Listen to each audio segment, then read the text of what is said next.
আমাদের মতো দেশসমূহে ক্ষমতার বলাবদল যেরকম শান্তিপূর্ণ উপায়ে দেখানোর চেষ্টা করা হয়েছিল 2008 সাল থেকে পরিবর্তিত বিশ্ব পরিস্থিতির কারণে নয়া উপনিবেশিক আধা সামন্তবাদী দেশসমূহে অর্থাৎ বাংলাদেশ, পাকিস্তান, আফগানিস্তান, মায়ানমার, ভারত ইত্যাদি দেশসমূহে এই শান্তিপূর্ণ পথে ক্ষমতার পালাবদল আর সম্ভব নয়। কেন সম্ভব নয়? একক কর্তৃত্বে মার্কিন সাম্রাজ্যবাদ 90 সাল থেকে 2008 সাল পর্যন্ত এই বিশ্ব ব্যবস্থা পরিচালনা করেছিল। 2008 সালের পরে একক কর্তৃত্ব হারাতে শুরু করে মার্কিন সাম্রাজ্যবাদ। প্রবল প্রতিদ্বন্দ্বী হিসাবে সামনে আসে উদীয়মান পুঁজিবাদী দেশ চীন, যা ইতিমধ্যেই সাম্রাজ্যবাদে রূপান্তরিত হয়েছে।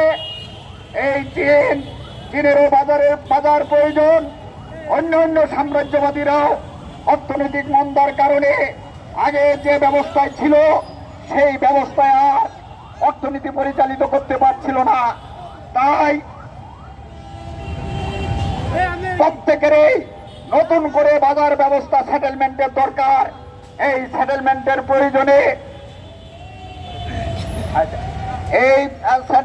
প্রয়োজনে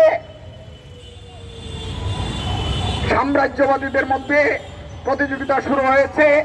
প্রতিযোগিতা পরবর্তীতে সাম্রাজ্যবাদীদের মধ্যে আন্তঃসাম্রাজ্যবাদী দ্বন্দ্ব, আর এই আন্তঃসাম্রাজ্যবাদী দ্বন্দ্বকে কেন্দ্র করে আন্তঃসাম্রাজ্যবাদী যুদ্ধ। আগামী দিনে আরেকটি বিশ্বযুদ্ধ করে বিশ্ব ব্যবস্থা পরিবর্তিত হবে।